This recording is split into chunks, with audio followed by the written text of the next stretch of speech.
ನಮಾಮಿ ಶಂಕರ ಸದಾಶಿವ ಸಮಾರಂಭಂ ಶಂಕರಾಚಾರ್ಯ ಮಧ್ಯಮಾಂ ಅಸ್ಮದಾಚಾರ್ಯ ಪರ್ಯಂತಂ ವಂದೇ ಗುರು ಪರಂಪರಾಂ ಶ್ರುತಿ ಸ್ಮೃತಿ ಪುರಾಣಾನಾಂ ಆಲಯಂ ಕರುಣಾಲಯಂ ನಮಾಮಿ ಭಗವತ್ಪಾದಂ ಶಂಕರಂ ಲೋಕಶಂಕರಂ. ನಾಡಿನ ಸಮಸ್ತ ವೀಕ್ಷಕ ಬಂಧುಗಳ ಪಾದಾರವಿಂದಗಳಿಗೆ ನನ್ನ ಶಿರಸಾಷ್ಟಾಂಗ ನಮಸ್ಕಾರಗಳು.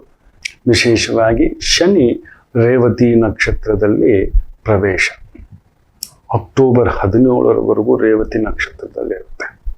ಕುಂಭರಾಶಿ ಒಂದು ಈಸಿ ಆಗುತ್ತೆ, ಸ್ವಲ್ಪ ಈಸಿ ಆಗುತ್ತೆ. ಸ್ವಲ್ಪ ಏನು 70%. ನೋಡಿ, ಆತನ ಒಂದು ಬದಲಾವಣೆಯ ಸಮಯದಲ್ಲಿ ವಿಶೇಷವಾಗಿ 10ನೇ ತಾರೀಕು ಅಕ್ಟೋಬರ್ 2026ರವರೆಗೂ ಶನಿ ಬಂದು ರೇವತಿ ನಕ್ಷತ್ರ ಸಾರದಲ್ಲಿರ್ತಾನೆ.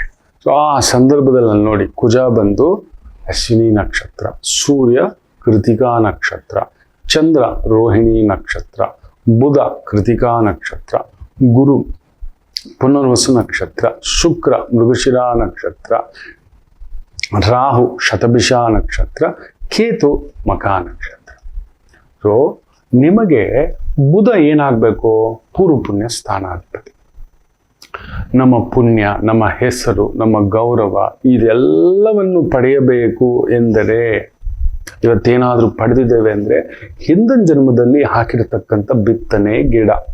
ಏನೋ ಇದು ಹೆಸರು, ಇದೇನೋ ಇದು, ನನಗೂ ಗೊತ್ತಿಲ್ಲ. ನಮ್ಮ ಗುರುಗಳು ಹೇಳಿದ್ರು ನನಗೆ, ನನ್ನ ಬಗ್ಗೆ ಒಬ್ಬರಲ್ಲ, ಕಡಿಮೆ ಅಂದರೂ ಒಂದು 40ಕ್ಕೂ ಮೇಲ್ಪಟ್ಟು ಗುರುಗಳು ಅವ್ರ ಜೊತೆಲಿ ಚರ್ಚೆಗಳಲ್ಲಿ ಇರ್ತಾನೆ. ಜಾತಕ ಪರಿಶೀಲನಾ, ಇನ್ನೊಂದು ನನಗೆ ಅದೇ ಒಂದು ರಿಸರ್ಚ್ ತುಂಬ ಇಷ್ಟ. ಆ ರಾಹು ಗುರುಸಾರದಲ್ಲಿ ವಿಶೇಷವಾಗಿ ಕುಳಿತಿದ್ದಾನೆ ನನಗೆ. ಸೊ ರಿಸರ್ಚ್ ಮಾಡಬೇಕು ಅಂದರೆ ಯಾವ ರೀತಿ ಏನು ನನಗೂ ಗೊತ್ತಿಲ್ಲ. ಸೊ ನಾ ಮಾಡ್ತಲೇ ಇರ್ತಾನೆ, ಏನೋ ಒಂದು ಕೆದಕ್ತಿರ್ತಾನೆ. D1 ಅಂತೆ, D9 ಅಂತೆ, D10 ಅಂತೆ, D7 ಅಂತೆ, D60 ಅಂತೆ, ಡಿವಿಷನಲ್ ಚಾರ್ಟ್ಸ್ ಅಂತ ಆಳ್ತಾನೆ. ಈ ನಕ್ಷತ್ರ ಸಾರದಿಂದ ಈ ಡಿಗ್ರಿಲಿದ್ರೆ ಏನು, ಈ ಥರ ನೋಡಿದ್ರೆ ಏನು, ಈ ಸಂದರ್ಭಕ್ಕೆ ಇವ್ರಿಗೆ ಈ ಥರದ್ದಾಯ್ತಲ್ಲ, ಬೇರೆಯವ್ರಿಗೂ ಇದೇ ಥರದ್ದಾಗಿರುತ್ತಾ, ಈ ಥರದ್ದು ಏನೋ ಒಂದು ಹುಡುಕಾಟ.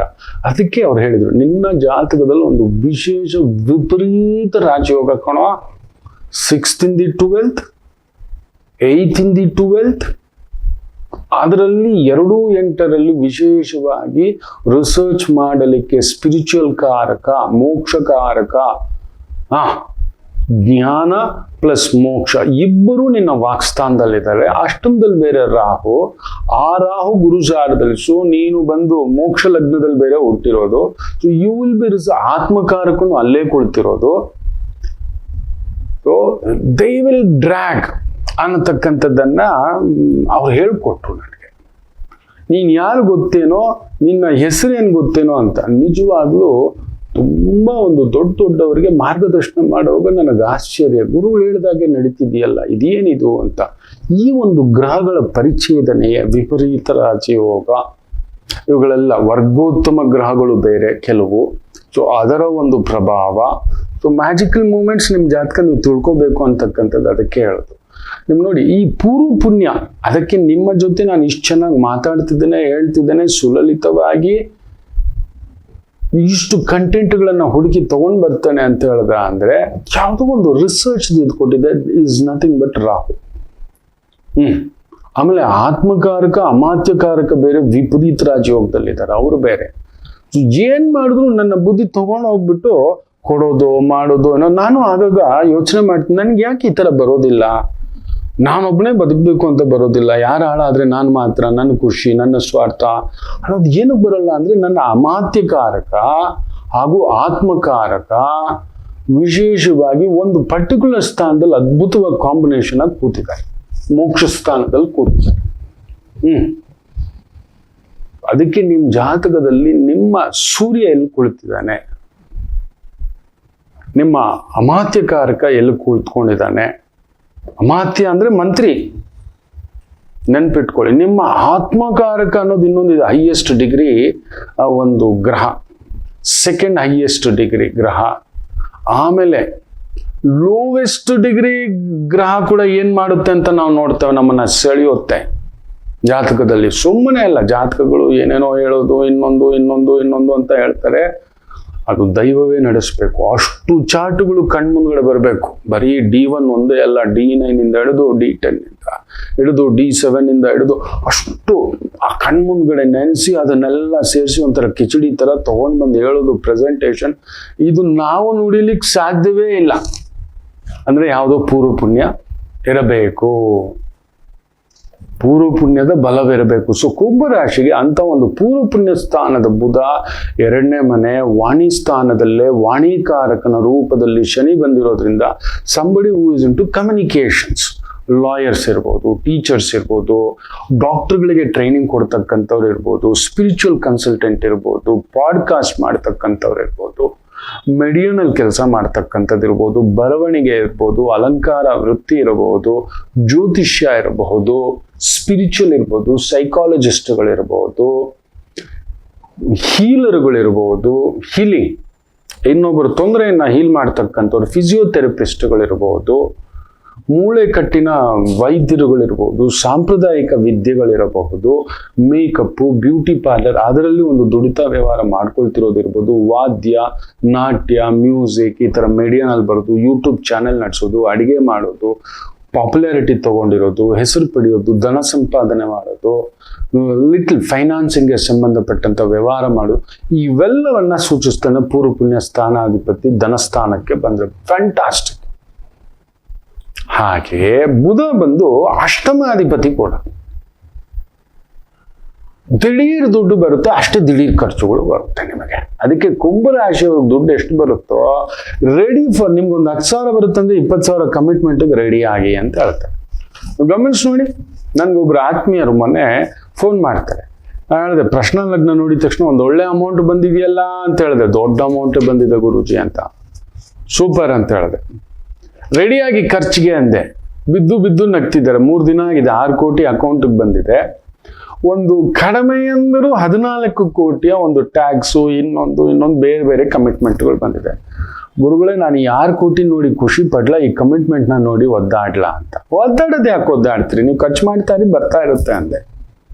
ಆಸ್ ದ ಥಿಂಗ್ ಕುಂಭರಾಶಿ. ಸೊ ಅಷ್ಟಮಾಧಿಪತಿ ಸರ್ಪ್ರೈಸ್ ವೇ, ಆದರೆ ಹುಷಾರು. ಈ ಥರ ಬಿಟ್ ಕಾಯಿನು, ಮನಿ ಟ್ರೇಡಿಂಗು, ಈ ಥರದ್ದು ಏನಕ್ಕೂ ಹೋಗಿ ನಿಮ್ಮನ್ನ ತಲೆ ಕೆಡಿಸ್ತಕ್ಕಂಥ ಒಂದು ವ್ಯವಹಾರಗಳಲ್ಲಿ ಸಿಕ್ಕಾಕಿಸ್ತಕ್ಕಂಥದ್ದು ಮಾಡ್ತಾನೆ. ಹುಷಾರು. ದಿಢೀರ್ ಲಾಭ ಬರುವಂತ, ದಿಢೀರ್ ರಿಟರ್ನ್ಸ್ ಬರ್ತಕ್ಕಂಥ. ಈಗ ನೋಡಿ, ಯಾವ್ದಾವುದೋ ಒಂದು ಆ್ಯಡ್ಗಳು ಬರ್ತಿರುತ್ತೋ, ಫಿಕ್ಸ್ಡ್ ರಿಟರ್ನ್ 12% ಬಾಂಡ್ಸ್ ಅಂತಾನೆ. ದೆನ್ ಆಮೇಲೆ ಹೇಳ್ತಾನೆ ಮಾರ್ಕೆಟ್ ರಿಸ್ಕು, ಇನ್ನೊಂದು ಲೊಟ್ಟು ಲೊಸ್ಕು ಅಂತ ಒಂದು ಗೈಡ್ಲೈನ್ ಹಾಕ್ತಾನೆ. ಮ್ಯೂಚುವಲ್ ಫಂಡ್ ನಲ್ಲಿ ಸಿಪ್ ನಲ್ಲಿ ಇನ್ವೆಸ್ಟ್ಮೆಂಟ್ ಮಾಡಿ ನಿಮ್ಗೆ ಇಷ್ಟು ದುಡ್ಡು ಬರುತ್ತೆ ಗ್ಯಾರಂಟಿಡ್. ಮತ್ತೆ ಕೆಳಗಡೆ ಹೇಳ್ತಾನೆ ಮಾರ್ಕೆಟ್ ಫ್ಲಕ್ಚುಯೇಷನ್ ಡಿಪೆಂಡ್ ಮೇಲೆ ಇರುತ್ತೆ ಅಂತ ಕೆಳಗಡೆ ಹಾಕ್ತಾನೆ, ಡಿಸ್ಕ್ಲೈಮರ್ ಅಂತ ಹಾಕ್ತಾನೆ. ಅದರ ಅರ್ಥ ನಿಮ್ ದುಡ್ಡು ಗೋವಿಂದ. ಯಾರಾದ್ರೂ ನಿಮಗೆ ಮಿನಿಮಮ್ 1% ಕೊಡ್ತಾನೆ ಅಂದ್ರೆ ಗ್ಯಾರಂಟಿ ಕೊಡಕ್ಕೆ ಹೇಳಿ. ನೋಡಪ್ಪ, ಅದೆಲ್ಲ ಗೊತ್ತಿಲ್ಲ. 1% ಮೇಲೆ ದುಡ್ಡು ಯಾರಾದ್ರೂ ರಿಟರ್ನ್ ಕೊಡ್ತಾನೆ ಅಂದ್ರೆ ನೀವು ದುಡ್ಡು ಕಳ್ಕೊಳಕ್ ರೆಡಿ ಆಗಿ. ಎಲ್ರಿಗೂ ಹೇಳ್ತಿದ್ದಾನೆ, ನಾಟ್ ಓನ್ಲಿ ಕುಂಭರಾಶಿಗೆ ಬರೀ ಹೊಡೆತಗಳು ಬಿದ್ದಿರುತ್ತಲ್ವಾ, ಬೇಗ ದುಮ್ಕೋದ್ ನೀವೇ. ಏನೋ ಒಂದು ಸೇಫ್ಟಿ ಬರುತ್ತೆ, ಪ್ಯಾಸಿವ್ ಇನ್ಕಮ್ ಬರುತ್ತೆ. ಬುಧ ಪೂರ್ವ ಪುಣ್ಯ ಸ್ಥಾನಾಧಿಪತಿ ಪ್ಲಸ್ ಅಷ್ಟಮಾಧಿಪತಿ ಬುದ್ಧಿ ಏನು ಶಾರ್ಟ್ ಕಟ್ ಏನಾದ್ರು ಒಂಚೂರು ಇಟ್ಕೊಂಡಿರೋಣ, ಒಂದು ಸಣ್ಣದಾಗಿ ಈ ಥರದ್ದು ಏನೋ ಒಂದು ಮಾಡಿಸ್ಬಿಡ್ತಾನೆ. ಮೇನ್ ಊಟಕ್ಕೆ ಕಲ್ಲು ಹಾಕೋಬಿಡ್ತಾರೆ. ಹುಷಾರ್, ಜಾಗ್ರತೆ. ಒಳ್ಳೆ ಆದಾಯ ಬರ್ತಿರೋದನ್ನ ಬಿಟ್ಬಿಟ್ಟು ಇದು ಯಾವುದೋ ಅಂತ ಕೆಲಸಗಳಿಗೆ ಹೋಗ್ತಕ್ಕಂಥ ಒಂದು ಭಾವವಿದೆ ನೋಡಿ. ಆ ಸಂದರ್ಭದಲ್ಲಿ ಬುಧ ನೋಡಿ ವಿಶೇಷವಾಗಿ 100% ಹೇಳ್ತಾನೆ ಈಸ್ ಇಂಟು ಕೃತಿಕಾ ನಕ್ಷತ್ರ. ಗೌರ್ಮೆಂಟ್ ಪ್ರಾಜೆಕ್ಟ್ಸು, ಗೌರ್ಮೆಂಟ್ ವ್ಯವಹಾರಗಳು, ಗೌರ್ಮೆಂಟ್ ಕೆಲಸಗಳು, ಸ್ವಂತ ವ್ಯವಹಾರಗಳು ತುಂಬಾ ಅಚ್ಚುಕಟ್ಟಾಗಿ ನಡೀತಕ್ಕಂಥದ್ದಾಗುತ್ತೆ. ಸಪ್ತಮಾಧಿಪತಿ ಕೇಂದ್ರ ಸ್ಥಾನ ಕುಂಭರಾಶಿಗೆ ಚಂದ್ರ, ಸೂರ್ಯ, ಬುಧ ಫ್ಯಾಂಟಾಸ್ಟಿಕ್. ಪಂಚಮದಲ್ಲಿ ಶುಕ್ರ, ಗುರು ಫ್ಯಾಂಟಾಸ್ಟಿಕ್. ಬಟ್ ಇರೋ ರಾಹು ಕೇತು ಕೂಡ ತಲೆ ಕೆಡಿಸ್ತಾರೆ. ಅದರಲ್ಲೂ ಈ ಜೂನ್ 2ಕ್ಕೆ ಗುರು ಮೂವ್ಮೆಂಟ್ ಆಗ್ಬಿಡ್ತಾನೆ. ಯಾವುದೋ ಹೊಸದೊಂದು ಇನ್ವೆಸ್ಟ್ಮೆಂಟು, ಗಾಡಿ ತಗೊಳ್ಳೋದು, ಮನೆ ತಗೊಳ್ಳೋದು, ಒಡ ಹುಟ್ಟಿದವ್ರದ್ದು ತಲೆನೋವುಗಳು, ಲಿಟಿಗೇಷನ್ಸು, ಇನ್ನೊಂದು ದೊಡ್ಡದಾಗಿ ನೀವೇ ರಿಸ್ಕ್ ತಗೊಂಡು ಮುಂದಕ್ಕೆ ನುಗ್ತಕ್ಕಂಥದ್ದು ಹೋಗ್ಬೇಡಿ. ಅಷ್ಟನ್ನು ನೋಡ್ಕೊಳ್ಳಿ. ಫ್ಯಾಂಟಾಸ್ಟಿಕ್. ಒಂಚೂರು ವಿಶೇಷವಾಗಿ ಸೂರ್ಯ ನಮಸ್ಕಾರ ಹಾಕಿ. ನಮ್ಮ ಕಡೆ ಒಂದು ಮಾತಿದೆ, ಯಾರು ಸೂರ್ಯ ನಮಸ್ಕಾರ ಹಾಕುತ್ತಾರೋ ನಿತ್ಯ ನೀವೇನು ಮಾಡಬೇಡಿ, 108 ದಿನ ಕ್ಯಾಲೆಂಡರ್ ಟಿಕ್ ಮಾಡ್ಕೊಳ್ಳಿ, ಇಲ್ಲ 180 ದಿನ. ಬೆಳಿಗ್ಗೆ ಎದ್ದು ಸ್ನಾನ ಆಗಿದ್ದೆ ಆ ಸೂರ್ಯನಿಗೆ ಹಿಂಗೆ ನಮಸ್ಕಾರ ಹಾಕಿ ಬಂದು ಕೇಳಿ, ಓಂ ಗ್ರಣಿ ಸೂರ್ಯಾದಿತ್ಯಾಯ ನಮಃ. ಓಂ ಗ್ರಣಿ ಇಲ್ಲ, ಓಂ ಸೂರ್ಯಾದಿತ್ಯಾಯ ನಮಃ ಅದನ್ನೇ ಹೇಳಿ. ಓಂ ಹಿರಣ್ಯ ಗರ್ಭಾಯ ನಮಃ ಇದನ್ನಾದ್ರೂ ಹೇಳಿ. ನೀವು 108, 180 ದಿನ ನಾನು ಚಾಲೆಂಜ್ ಮಾಡ್ತೇನೆ, ಆರ್ ಅಟ್ಲೀಸ್ಟ್ 42 ದಿನ ಸೂರ್ಯನಿಗೆ ಯಾರು ಎದುರುಗಡೆ ನಿಂತು ಪೂರ್ವಾಭಿಮುಖವಾಗಿ ಯಾರು ನಮಸ್ಕಾರ ಹಾಕುತ್ತಾನೋ ಅವರ ಮನೆಯಲ್ಲಿ ಅನ್ನಕ್ಕಾಗಲಿ, ಅಧಿಕಾರಕ್ಕಾಗಲಿ, ಗೌರವಕ್ಕಾಗಲಿ, ಪದವಿಗಾಗಲಿ, ಪ್ರತಿಷ್ಠೆಗಾಗಲಿ ಕೊರತೆ ಬರೋದಿಲ್ಲ. ಸೂರ್ಯಂ ಅಧಿಕಾರಂ, ಸೂರ್ಯಂ ಆರೋಗ್ಯಂ,